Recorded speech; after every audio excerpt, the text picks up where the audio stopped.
Ladies and gentlemen, oh, do we have a good one today? Today, we have on Jacob Schepis. Jacob is a director at JPS Health and Fitness in Melbourne, where they conduct over 600 one-to-one personal training sessions a week, and that goes to show that Jacob has a lot of his own coaching experience, and he works with coaches, and he's a mentor for coaches, and he really knows his stuff. And not only this, but he actually puts into practice what he knows, and he's competitive in bodybuilding and powerlifting, and above all else, Jacob is a family man, and he enjoys helping people. And in this podcast, we discuss how you can get more out of your clients, how you can build habits, what are some struggles that personal trainers and coaches typically run into. Jacob does a fantastic job in this episode, and this guy is somebody that I really look up to in this industry, and I can't wait for you to listen. So without further ado, Jacob Schepis. So kind of the first kind of topic I want to discuss is kind of coaching clients, and I'd just be really interested if there's any kind of systems that you have in place with your clients to try to get the most out of clients, or if there's anything that you communicate with your clients to get a little bit more out of them and make sure that they're kind of doing their part to get to where they want to be. Yeah, man. I think for coaches, systems in the evidence-based community are a little bit frowned upon because, it's not evidence-based if you have a system or you have a method. But I think that couldn't be further from the truth. I think having systems as a coach is really important, especially when you're handling quite a large client base. For a little bit of context, I work with typically, this year, anywhere between 60 to 80 people at one time. So, 50% of that is my face-to-face clientele, and then the other 50% is my online clients. So I think systems are really useful, and creating a good system to obviously induct new clients. So I think the induction process is really important, getting them set up on their training programs with their nutrition, making sure they understand everything, but then also having systems, for check-ins, for updates, even exit strategies if the clients are moving on. You have a system and a protocol that you follow because it streamlines the process. It makes it a lot more efficient, and you can be a lot more effective. And I think once you have your system, set, I think then it's important to individualize it. So this is where a lot of coaches do go wrong, is they'll have their system and they throw everyone into the same system. And that's a problem if you're working with quite a diverse array of clientele, and it certainly was for me when I started out. I was working with your average Joe Blow who has never lifted weights before, just getting into the gym, overweight, just looking to lose a couple of kilos. And I was working with advanced bodybuilders, and it's like, the system's not going to the same system isn't going to work for these two individuals. One of them is going to be super neurotic, very detail orientated, that being the bodybuilder, and then the other client is simply going to be nowhere near as nuanced in what they're doing. So they're just going to want simplicity. So, what I've developed at JPS is, a couple of different templates, very similar system for inducting our clients and all that kind of stuff, but a number of templates. So we've got, beginner, training and diet templates that are very simple, very easy, user-friendly, for the general population. So, just teaching them about energy balance, this is what sets and reps are, this is your load. We don't even cover things like RPE because, if you ask someone the RPE, they're like, well, everything's hard, for the general population usually. Everything is a 10. And it's like, well, you probably got 20 more reps, dude. But then obviously for our intermediates, we start to delve into RPE. We start monitoring body weight. We have some charts where we look at calorie intake and obviously body weight over time. We start to plan out 3 to 6 months in advance. We teach them how to track their macros a little bit more closely. There's a little bit more flexibility in the approach. And then with our advanced guys, it's simply, this is the data you need to give us. This is, the approach we're taking. Fill in the numbers, and we will, adjust things accordingly. It's very quantitative focused, for the most part. When they're in a contest prep, for physique or powerlifting, off season is a little bit different. We go back to more qualitative assessments, but yeah, I think having some good base templates for training and diet, having your processes for induction, weekly check-ins, retention stuff, and then an exit plan for the clients, or being able to then transition your clients, so you gem pops, taking them from those base beginner templates and then teaching them how to get onto the intermediate stuff is really useful. And then maybe one day if they need it and their goal calls for it, you can transfer them onto the more advanced stuff. So I think, to get the most out of your clients, it's important to have some basic systems to set them up, to educate them, and to get them on a program. Because I think, for sure we can make progress without a program. You can go to the gym, you can train hard. You look at a lot of the bros, they don't have a program. They train by intuition. They train balls to the wall. They're still pretty jacked, man. They're, like, to be honest, most of the bros, are bigger and stronger than a lot of the evidence-based community, right? And there's a reason for that. But I think that's not to say that, programs aren't useful, because they certainly are. And I think if we measure things, we can manage them. So, teaching our clients, if they want results, then there's going to need to be some form of control, in the variables, whether it's diet or training. So, like I said, I think having a program is really useful for their diet and training, or at least a plan. How detailed and, I guess, quote unquote rigid that is, and how much they need to follow it to the T is going to be dependent on the person and their goals. But yeah, getting them on a plan and making sure they understand the plan and the importance of it, so they can stay the course and they're not going to program hop or, change too many variables all at once and overhaul things, so that the coach can do their job, which is to monitor and assess, and then refine over time, making those small adjustments. So, very much like the scientific method. We don't want to just, change all these variables, because then it's going to be very difficult to determine, cause and effect.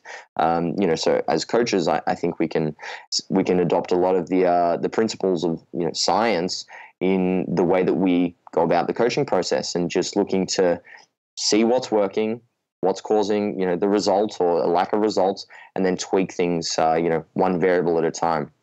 So yeah, man, I think to get the most out of your clients, definitely the processes and systems, as well as getting them onto a program, or at least some form of monitoring and measuring, whatever it is that's specific to their goal. In the case that somebody wants to lose weight, well, you've got to measure their weight, right? There are other ways to go about it, but, if they say, I want to lose 10 kilos, it's highly unlikely they're going to lose 10 kilos without checking their scale weight once. And even if they do lose the weight, how are they going to know they've lost it if they're not measuring it? So I think, understanding that we need to be measuring something is really important. That's where the programming comes in. But then to get the most out of your clients, I think you have to educate. So it's not just about getting them onto a program.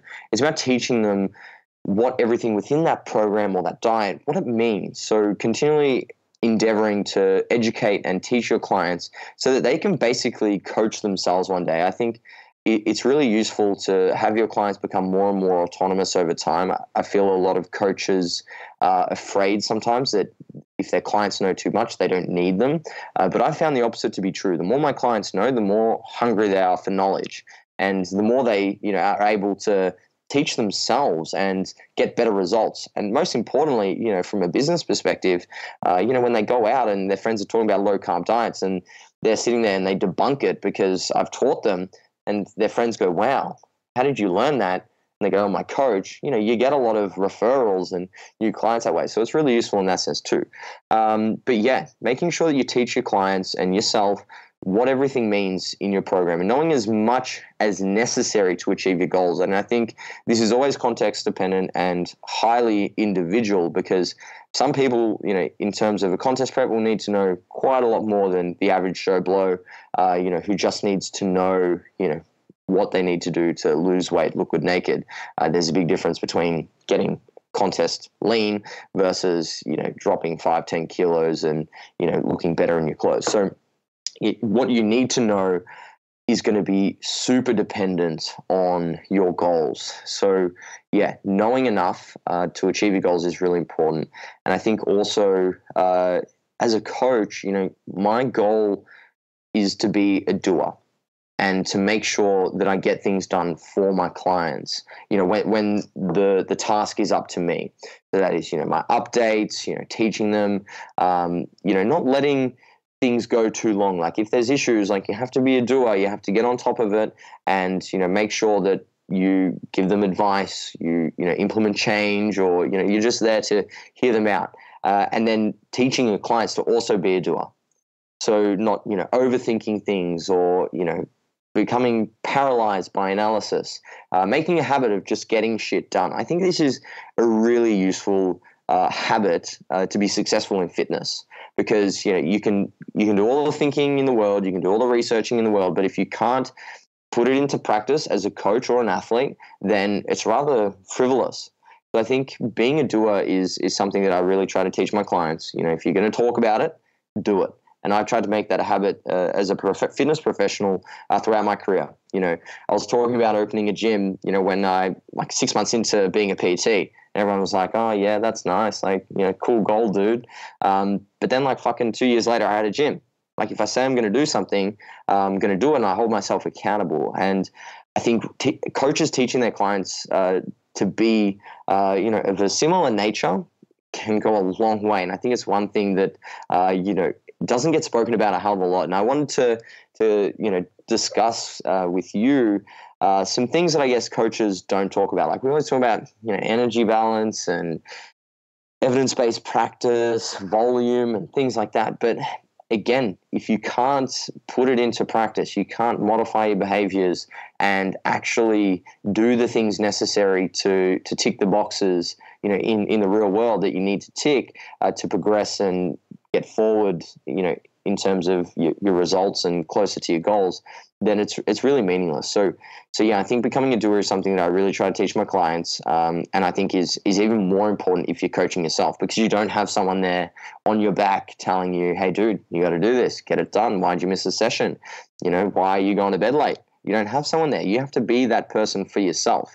And I think holding yourself to a pretty high standard as an athlete, as a lifter, as a coach, as a client, dude, it goes a long way. Yeah, there's a lot that I can relate there, especially the point to where you can become so, paralyzed by the things I know, when I first started training, I just went in there, I trained hard, and I got pretty good results. And then it's like I learned more about science, educated myself, and it's almost like I lost that edge and I lost that ability to just go in there and train hard. And now it's come full circle to where I understand the science, but I also understand that you got to go in there and you got to get shit done. Yeah, man. As Jeff Albert says, GSD, baby. You got to get shit done. Yeah, it goes a long way. Yeah, for sure. And I guess the next question I have is when you get a complete beginner, how do you kind of play that balance with not giving them an overwhelming amount of information? Because I know that I've had friends in the past that have come to me and they don't know about volume, intensity, frequency, any of this stuff. And I'll write them or at least in the past, I've written them some extravagant program with a bunch of detailed information. I just overwhelm them and they don't even follow through on the program. So how do you kind of play that balance there? Yeah, man, that's a really good question. I think this comes back to the science of learning and teaching. And I think everybody comes to us with, a preconceived beliefs, values and attitudes. So these are some pretty important principles of psychology. And we need to, I think first address with new clients, what do they believe to be true about training nutrition? And I like to think of this as, connecting dots. And to conceptualize it better, a lot of people will come to me initially and they'll have carbohydrates connected to fat gain, right? So that is a belief they have. They've connected the dot of carbohydrates leads to fat gain. So basically what I try to do is assess, through some questionnaires and just some general discussion in a subjective interview, what does this person know? What do they believe to be true about fitness, nutrition, and training? And if there's a lot of things that are connected up really well, all systems go. If they understand, volume doesn't necessarily mean hypertrophy. Volume is total work done. Total work done, is important in terms of exposure to tension. Tension is intensity, absolute or proximity to failure. right? That causes, anabolic signaling, all these kind of things that lead to muscle growth. Like if they've got all the dots connected, it's like, dude, fantastic. Let's just get you set up on a program. You've nailed it. You're ready to go. But what we find with a lot of people is they might have some dots connected correctly, but they may not have others. So essentially what I try to do is get an understanding of, which connections I need to essentially get the whiteboard marker out and erase, and better align with, things that are true, and scientifically founded. For example, back to the carbohydrates connected to fat gain. If a client has that, I will literally, and I have done in the past, go upstairs at JPS, our facility, to the whiteboard, and I'll draw this out for them. I'll say, okay, so carbohydrates contain 4 calories per gram, right? And calories are essentially a unit of energy. And if we eat too many calories, that causes weight gain, right? And I start connecting the right dots so that they better understand, what's involved in the process. Because, when we have somebody who's a little bit uneducated with training or nutrition, more often than not, it's just their beliefs, embedded in something that's, fallacious or not necessarily correct. And our job as coaches is to teach them to better connect the dots and to ensure that they understand the foundational principles and concepts that they need to achieve their goals, and they don't get persuaded by dogma. They don't follow fad diets, and basically they're just doing things that are quote unquote evidence based. So yeah, I think addressing their beliefs is super important, but also their values. I think not many people talk about this in fitness, but some people value certain things and others don't. And when we talk about values, it's just simply an enduring belief about like important life goals, and it transcends into specific situations. Things like, pleasure, freedom, equality. For example, somebody's openness to change, will make them value stimulation, right? Which is, an exciting life. And they'll also value self-direction, so creativity and freedom. Individuals who are, valuing conservation, for example, will value conformity and obedience. They'll value tradition, humility, devotedness, and security. So like, social order. So I think what we know about someone, should really guide the coaching process. Like, and if we know what someone values, we can better understand who we're working with and start to piece together a way of coaching them that's going to best align with, who they are as a person. Because a lot of the time we can't really change, what somebody values.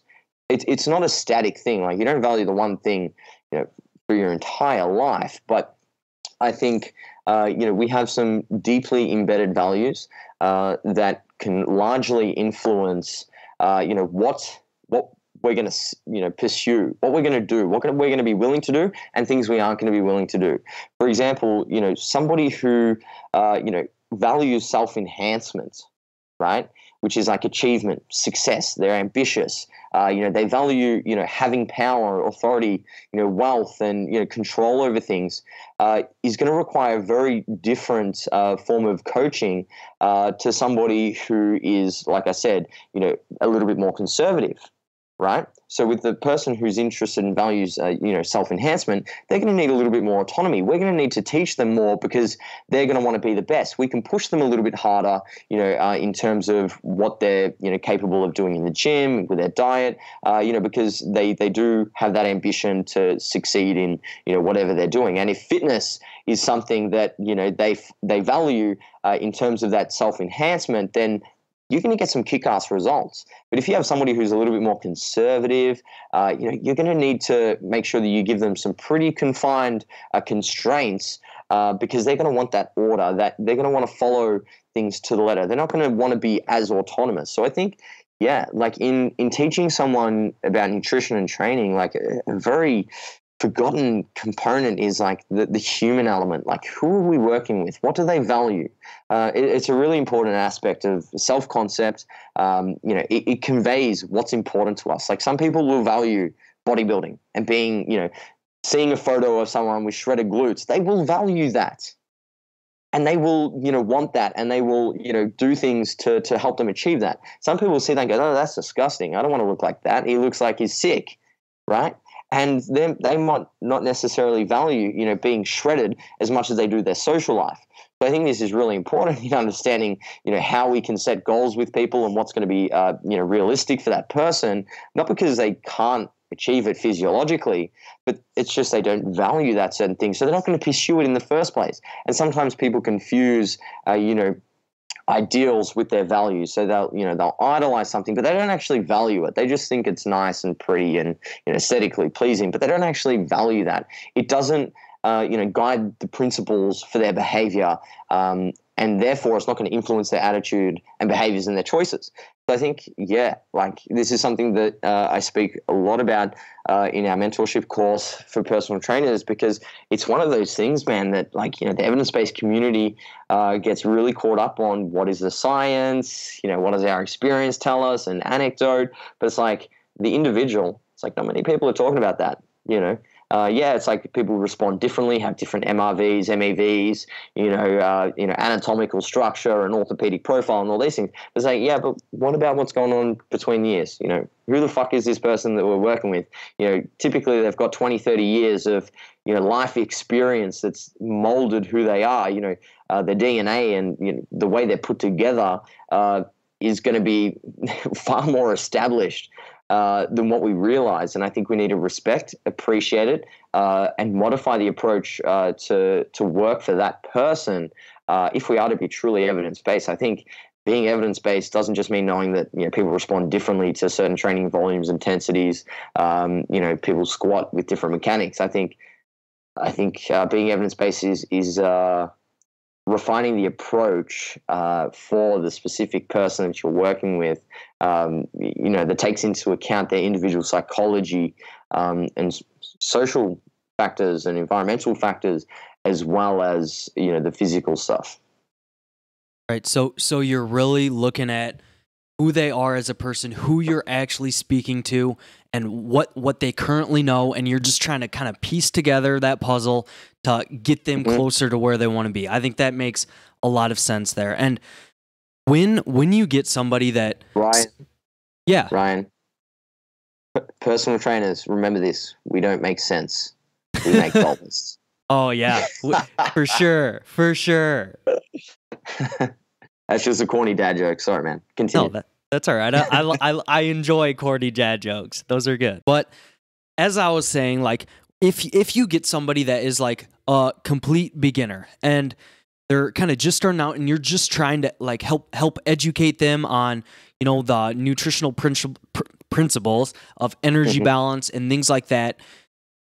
A kind of a topic that I see kind of coming up more recently is whether or not you should immediately start a beginner out with tracking calories and getting into that sort of thing, because I know for myself, it really became something that was like an obsessive thing. And there's good with it. It really helped me out with losing weight, being in a better position physically. But on the mental side of things, I think it really kind of harmed myself in some areas. So how do you kind of approach somebody that's just starting out and making sure that, they don't get kind of the negative things that can come with this sport, but they still can get closer to their goals?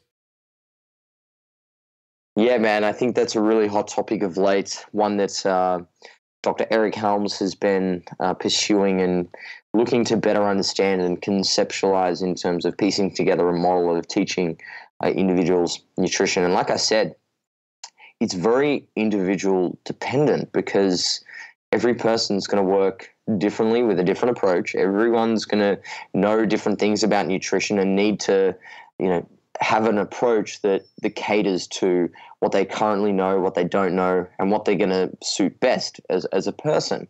Some people overly neurotic, analytical, and potentially a little bit obsessive compulsive, right? If they have those kind of, personality qualities, tracking calories and macros isn't really going to be too much of an ask. They're going to love it. They're going to thrive on that kind of approach. But if you have somebody who is more qualitative focused and doesn't really like numbers and, gets confused with lots of information, potentially has a lower IQ or a busy social life and things like that, they're highly stressed and not in a position where they can dedicate a lot of time to their diets and in educating themselves on fitness because they've got all these other priorities and responsibilities in life. I think tracking macros is probably not the best idea. It doesn't mean that it's not useful, it doesn't have a place, but I think, again, we just need to look at who we're working with and what's going to suit them best to build a framework of an approach that can guide them towards their goals, right? But again, I think some basic objectives in coaching somebody who's learning about nutrition should be to educate them on the principles and concepts of nutrition. So energy balance, calories in, calories out. What foods contain a lot of calories, what foods are a little bit more energy sparse, micronutrient dense, teaching them about calories essentially, but also teaching them about the energy outside of the equation. So the 4 factors of total daily energy expenditure, and what this means if these are imbalanced, balanced, or potentially swayed the other way. So what a calorie deficit is, what maintenance is, and what calorie surplus is. From there, I think it's important to break that down and talk to them about what macronutrients are, differentiating between where our calories come from. So teaching them what protein is, what carbs are, what fats are, fiber, that alcohol also contains calories, and then from there being able to teach them how to match foods to those macros. So knowing what foods contain protein, what foods contain protein and fat, right? So like, a whole egg, right? Chicken thigh. People think that chicken's just a protein source, but they don't realize that, chicken thigh has protein and fat, but a chicken breast has protein.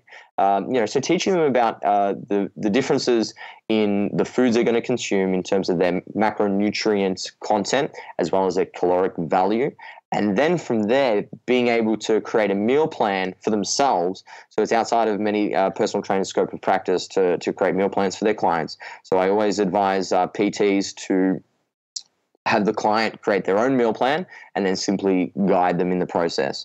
And again, it's a better way to approach things because most individuals aren't going to eat the same foods as a PT. They're not going to have the same schedule. They're not going to have the same,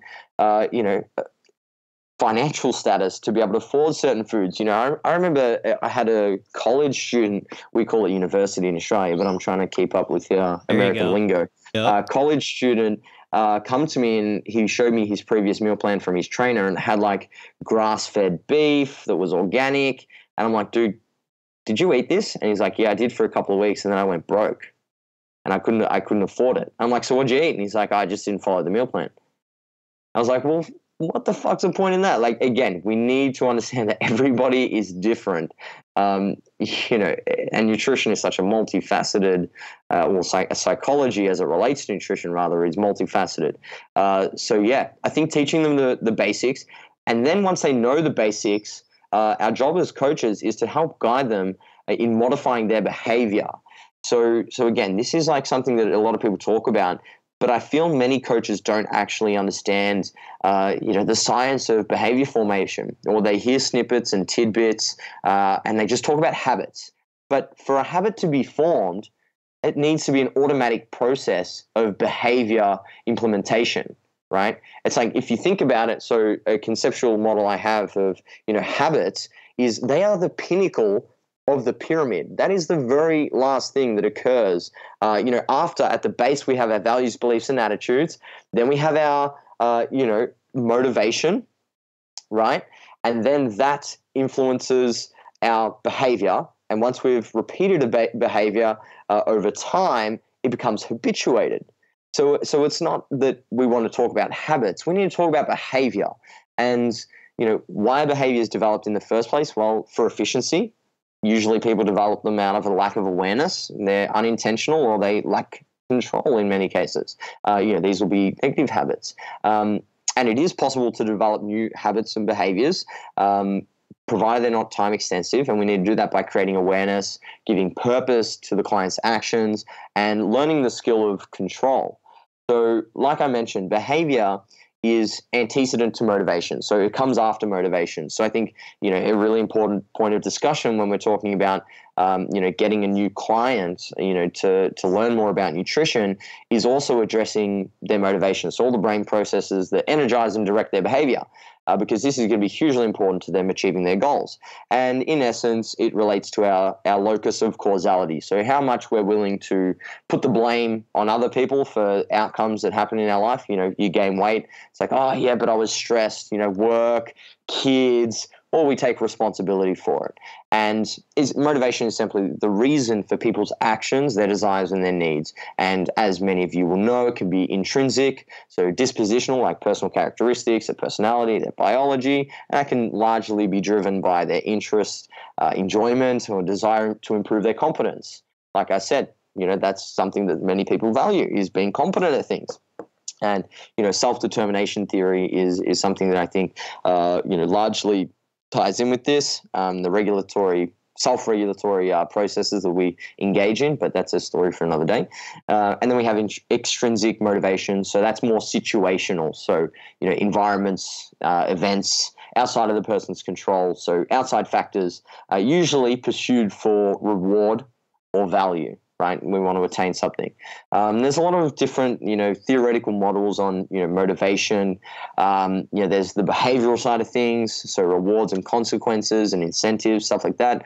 The humanistic, so looking at personal choices, needs, self-actualization, self-determination. Then there's the cognitive side, so thinking, so intrinsic motivation, looking at self schemas, attribution theory, like a lot of stuff like that. And then there's social cultural concepts. But like I said, behaviors can be really important, and teaching your clients as to what their behaviors are, what they mean, what behaviors they need to adopt, and then how to measure that is the most critical thing to getting a new client results. Because once you've taught them enough, it's like, what else do you need to teach? It's not about teaching from then.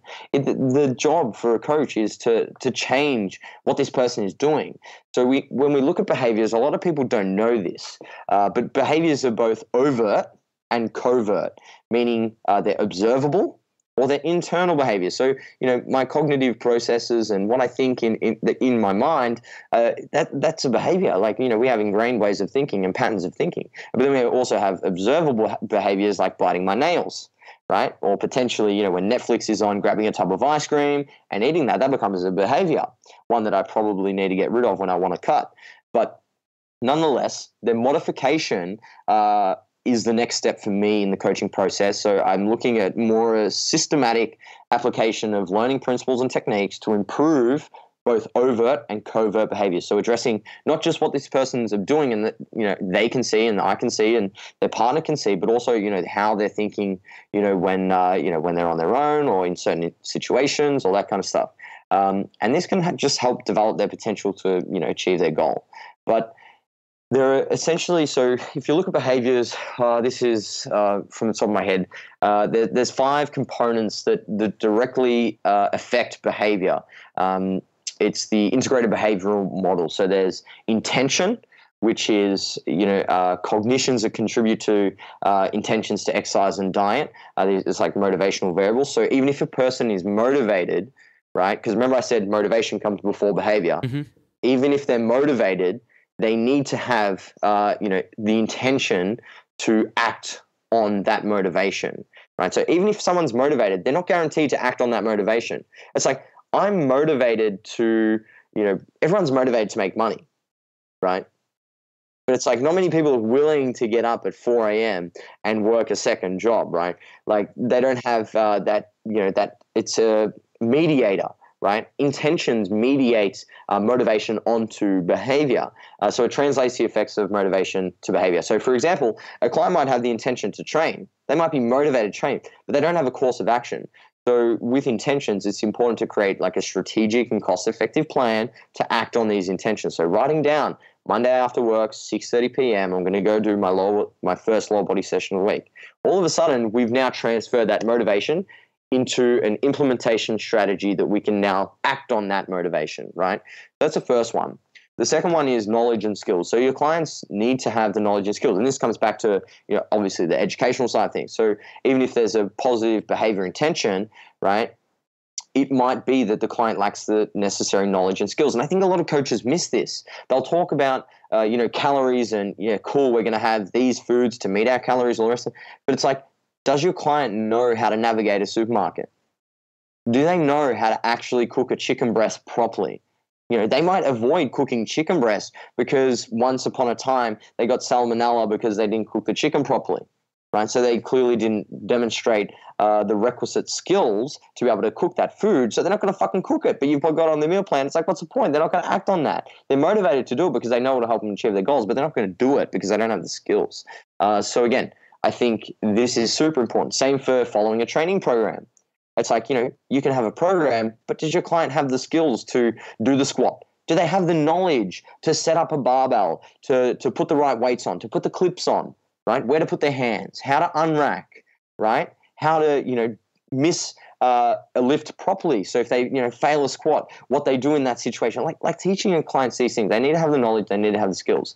And another important component of behavior modification is it needs to be like salient to the individual. So it needs to be important to that person. And this comes back to their values. And it very much ties in with, I remember learning about this in like year 10 in business management at high school, Maslow's hierarchy of needs for you business management folk out there, wants and needs. So, for example, is the client aware of how important it is to gain weight during their fitness career, right?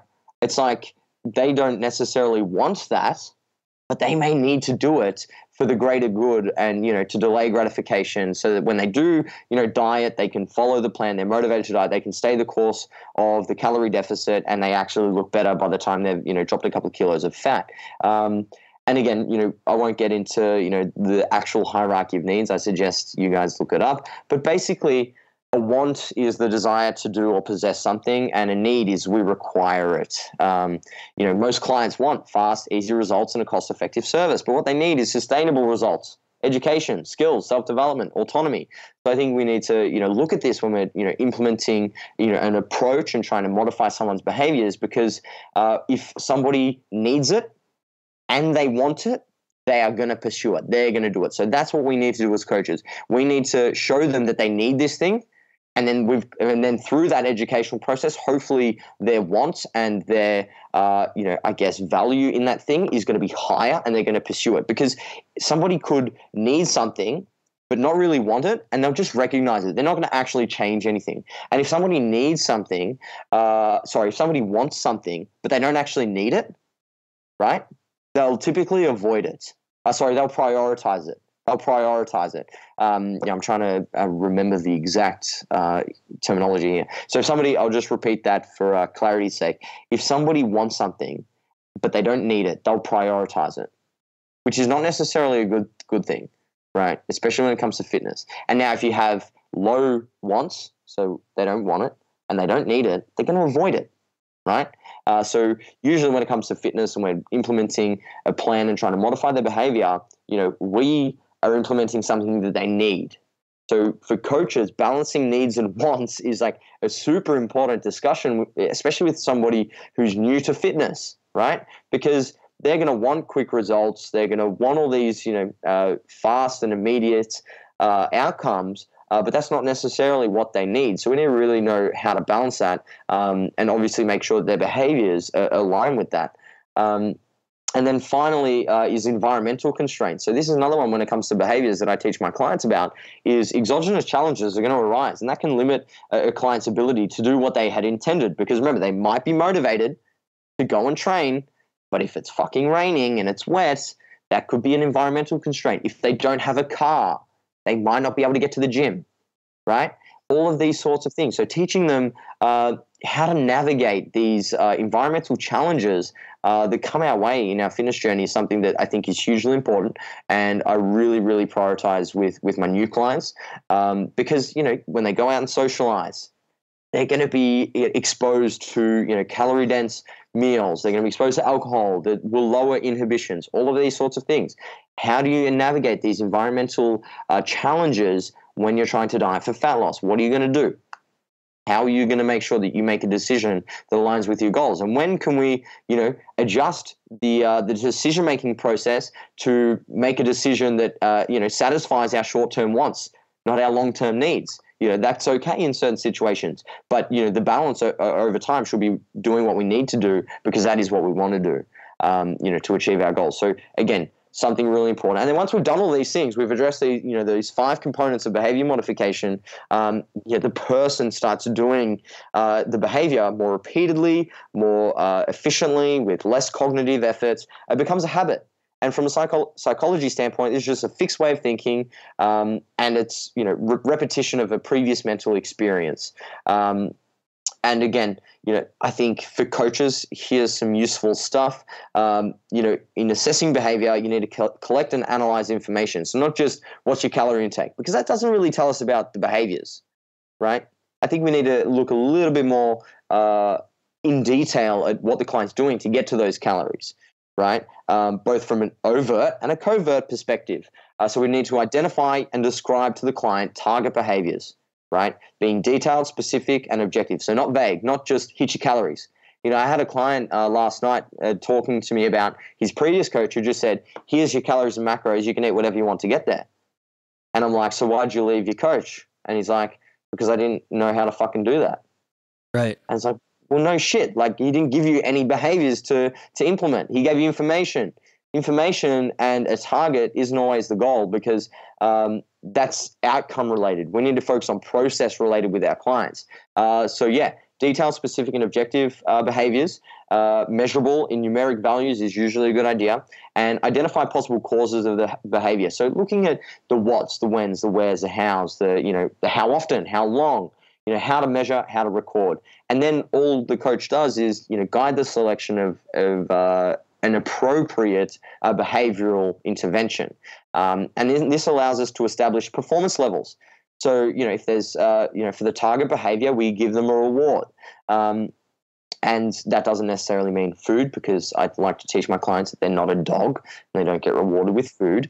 But there's a reward that could be, a delaying gratification. That's the reward, right? And seeing the wins on the board add up over time. And if there's, obviously no behavior, there's no reward. And this helps us create rules to solve problems. So if goals are not being met, well, we can either, modify the behavior that we're trying to implement, try a different approach, all these sorts of things. We want to essentially use these behavior modifications to control variables, right? And there's what's called behavioral deficits and behavioral excess, right? So behavioral deficits are simply when the client's not doing enough of a certain thing. And this comes back to, our behavior modification principles. We need to give them knowledge and skills because they don't know how to do it usually. They're not doing enough of it. They need knowledge and skills to do more of it. And this, in terms of modifying behavior, we need to give them preparation. So usually planning ahead, those implementation strategies, reminders, setting a reminder on your phone, go do your meal prep, and then reinforcement. So doing a behavioral excess. So this is when we're doing too much of something that's, counterproductive to our goals. And I think, to minimize behavioral excess, typically there's punishment involved in, the science behind this. They punish people. But I think just extinction and elimination of behavioral excess. So if somebody's overeating on ice cream, just don't get the ice cream, right? Get that out of the house and reinforce a competing response. So, if somebody's eating ice cream while they're watching Netflix, it's like, let's have a bowl of berries instead. So that's going to be the new habit. When you're going to have a bowl of berries, you're going to cut off 300-400 calories. And again, environmental architecture. So like I said, just not having the ice cream there, having only, single source foods that are in their uncooked state in the fridge. So it's a lot more effort to cook and eat calories, all those kind of things. I think when it comes to behavior, the most important principle is the dead person's rule. So when you're trying to decrease behavioral excesses, never ask the client to do something a dead person can do, which is nothing, right? Don't ask them not to behave. Don't do that. Don't do that. That's fucking not useful at all. Right. Promote that competing response to fill the behavioral void and give them an alternative way to reach the goal. So, Yeah, man, that was a really long fucking winded discussion, but I think it's one that has been on my mind for a long time, as I'm sure you can tell, and I think will benefit a lot of people, hopefully.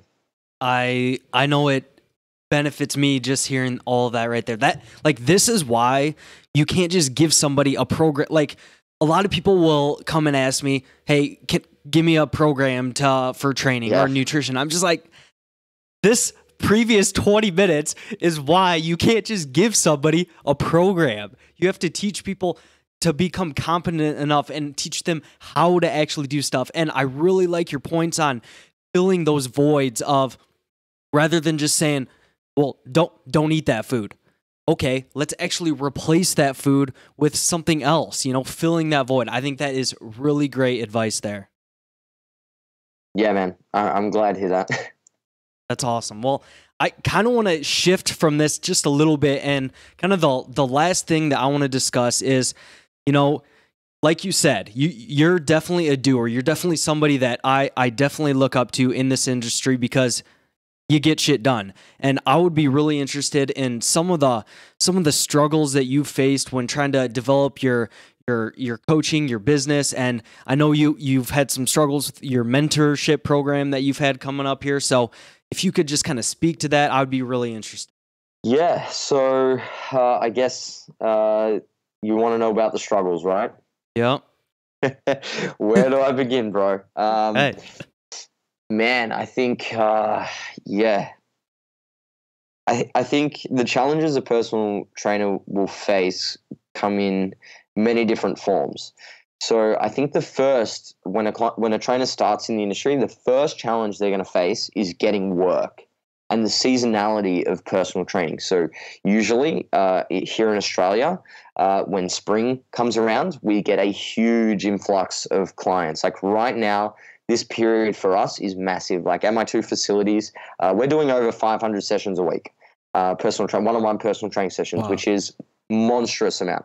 But then, the lowest periods in winter, yeah, it can drop down to 350, mid to low 300s, and that hurts. So I think, yeah, personal training is very seasonal. I think coaches really struggle with this, and I think also just obtaining new clients can be really challenging, and something that many coaches struggle with from the onset. And then once they've got a few clients, the problem becomes retaining those clients, right? Because then it's just this constant shit fight, of turning over and churning through clients. So I think good coaches focus on obtaining new clients in a very efficient and cost-effective manner. So I like to think of this as, the value tree of personal training, the value ceiling, and demonstrating that you have knowledge and experience as well as results, and then showcasing that, and you'll get new clients. You can use social media, all those sorts of things. Your clients will do a lot of the work for you, get your referrals and that kind of stuff. But then retaining your clients is a completely different animal. So continually servicing and satisfying them, because I think the biggest challenge a lot of coaches face, and I definitely faced, was always worrying about the clients I didn't have, right? It's like, you see on social media people working with, your ideal avatar. For example, when I started out, I knew I wanted to work with bodybuilders and powerlifters, and I'd see all these, coaches like 3DMJ, and I was like, fuck, man, like I want to get clients like that. And here I am, working with people who don't even want to follow their diets. But instead, what I should have been doing was focusing on my clients. And retention is a huge challenge for coaches due to the seasonality. Personal training is a luxury. It's not a necessity, although in some cases it can be a necessity. So I think just the nature of the job can be really challenging in that sense. So yeah, that's one challenge I definitely faced over the years, was just dealing with the ebbs and flows in clientele. Not working with my ideal avatar initially, and being able to play the long game and, generalize first before I then specialize. Because a lot of coaches come out of the gates and they go, oh, I want to work with elite level athletes. It's like, fuck off. Go do 5 years in a commercial gym, do a couple of internships, get some scores on the board, learn how to teach, a rank beginner of the squat, and then you might be able to work with an elite level athlete. These were all struggles that I faced. And then as well as that, when you're a personal trainer, what you don't realize, and I certainly didn't, was you are not only a personal trainer, You are the head of marketing. You are the business consultant.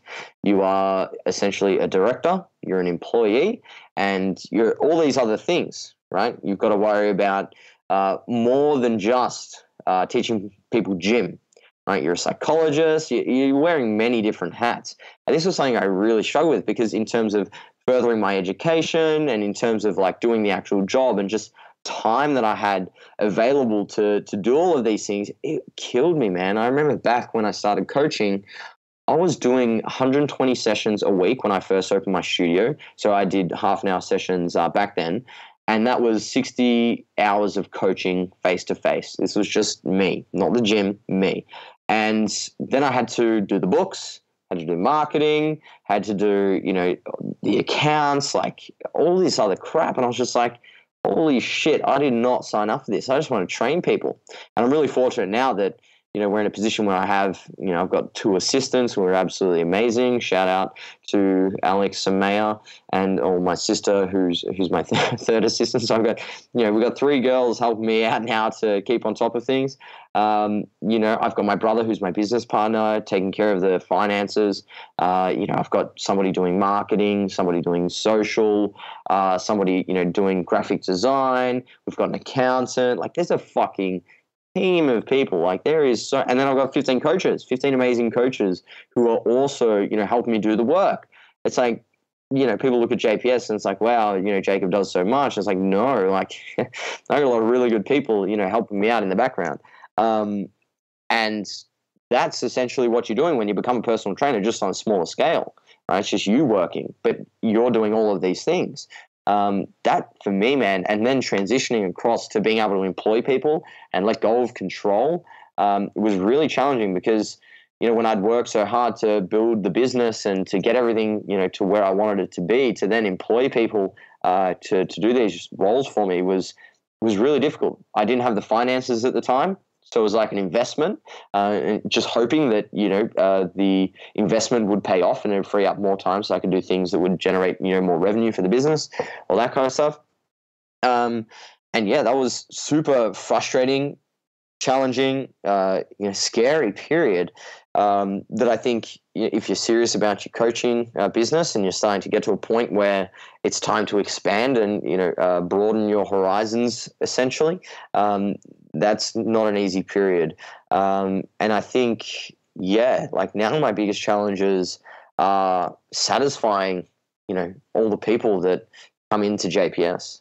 It's like, I've got coaches, I've got 15 coaches that, I try my best to, educate continually. We obviously have monthly meetings and upskilling and things like this, but, I try to monitor them on an individual level, because, I care about not only them and their development, but also, the work they're doing. So I've got to, satisfy them to a certain extent. I've got to satisfy, my employees, who are, my admin staff, and make sure that they're happy. Then I've got the clients. Most importantly, I've got the clients, and it's not just my clients now. I need to satisfy my 60 to 80 clients. Fortunately, next year it's going to be cut down to 30 and capping it there. Thank God. It's going to feel like I don't even work. But I've got to satisfy not only my clients, but then every other client and member that we have at the gym. I guess the service-based industry that we work in, and the personal training industry, is really challenging in just upholding your responsibility to many, many people. It can be quite tedious at times, when you've got to always put on the brave face. You've always, like, no matter what's going on in your life, you've got to be positive and upbeat, and give your energy, attention, and assistance to other people. That can be really challenging. And I think especially as you grow as a personal trainer, your client list evolves, you potentially have, staff working for you, open a facility, all those kind of things. It can be quite burdensome. It's very rewarding. Don't get me wrong. Like, I love it. Like, I wouldn't change it for anything in the world. But at the same time, it's like when you've got multiple responsibilities, like I've got a young family now, all these other things, friends and family, it can be tough to balance everything. And I don't like to think that you ever can achieve balance, because life is about priorities, and you have to prioritize certain things at certain times. So there's never balance. It's really tough to to find a sustainable means of doing all the things that you need to do in your personal training career, but then not letting it burn you out. And I think the average tenure of personal trainers is 6 months, and then not many last beyond 2 years. And I think it's largely due to the fact that they burn out. It's just tough. It's a dog eat dog industry, and it's very challenging. Like I said, there are many roles that the PT needs to play that we're not aware or prepared for. And then once we get into the job, the work that we do isn't what we initially thought. We thought we'd be, running programs, teaching people how to be fit and healthy, and it's all fun and games. But there's a lot of, emotional intelligence required, support, guidance. We're basically a hairdresser sometimes. And that, when you're trying to be a normal person who's living a very satisfying and quote unquote balanced life, that can be really tough. So there's been a lot of challenges there. And of late, like I mentioned to you, my biggest challenge has been putting together this mentorship course for personal trainers, which I told you was harder than opening a gym. Opening a gym was one thing that's stressful. But then putting together a course and doing something that I'd never done before, it tested me. And I think just for PTs out there, a little lesson for you all is, if you're relying only on your PT to generate revenue, you need to start thinking outside the box, which is what I've tried to do at JPS for many years. And I think it's worked pretty well for me. And it's a basic business principle of diversification. So instead of offering a single service, think about the principles and what you're actually offering in that service, and then create multiple ways to offer it and different mediums to obviously share it with your audience. So, I've obviously got personal training, we do workshops, we do online coaching, the mentorship, we do, online program, 10 Weeks to Lean, we do the Ultimate Evidence-Based Conference. So we've got multiple things that we offer to people, catering to people looking for similar things, but just in a slightly different way. And I think it's been, really useful in helping me survive the low periods of PT, because it keeps me busy working on something. And it's nice to just know that there's an additional stream of revenue, which I think is what every personal trainer, wants to have. But final thing I'll say on this, biggest challenge I've had is accepting that as a personal trainer, your work never ends. A lot of coaches are looking for online systems and processes so they don't have to actually coach. Like they just, have this programming tool that does the programming, like these, automated things to get new clients and convert new clients, all that kind of stuff. But it's like, you have to call your clients. You have to text message them. You have to send them emails, audios, videos. You have to actually do work. If you are working with people, you can't just be an online coach and just send emails and update a program. Like, you're actually going to have to do work, and you've got to accept that. And that was really challenging for me because it can be quite laborious at times and daunting when you think about it. It's like, I've got to do this for a long period of time. It's like, it's a lot of work. It's a lot of emotional investment into every single person that I work with. But you've just got to accept it and recognize that, hey, this is a luxury. Like we are privileged to have clients in the first place and people wanting to learn from us. And I always, remind myself to be grateful at every opportunity I have to teach someone or help someone out. So I think that's my answer, man. I hope I satisfied that question. Yeah, for sure. I think that those are definitely a lot of challenges that I'll definitely face as I'm, trying to quote unquote make it in this fitness industry. And I'm sure those are challenges that a lot of others can relate to. And, there's probably 100 different follow-up questions that I would love to ask you here, but I think we are like all good on time here. And the last thing is like, where can people find you and your services, Jacob? Yeah, man, just on Instagram, Jacob Schepis _JPS, I think it is. And JPS Health and Fitness on YouTube, Instagram, Facebook. That's about it, dude. Awesome, man. Well, like I said earlier, you're someone that it's Definitely on the top of the list of people I look up to in this industry, and I really, really appreciate you coming on. Not a problem, man. Thank you for having me. It was an honor. I really hope you guys enjoyed that episode. I know it was a privilege to talk to him. I really enjoyed it. Make sure to go check him out on his socials if you want more information about him. If you want more information about me, go check out ryanjsolomon.com. Screenshot this, put it on your story if you took some value from it, and I will see you in that next one.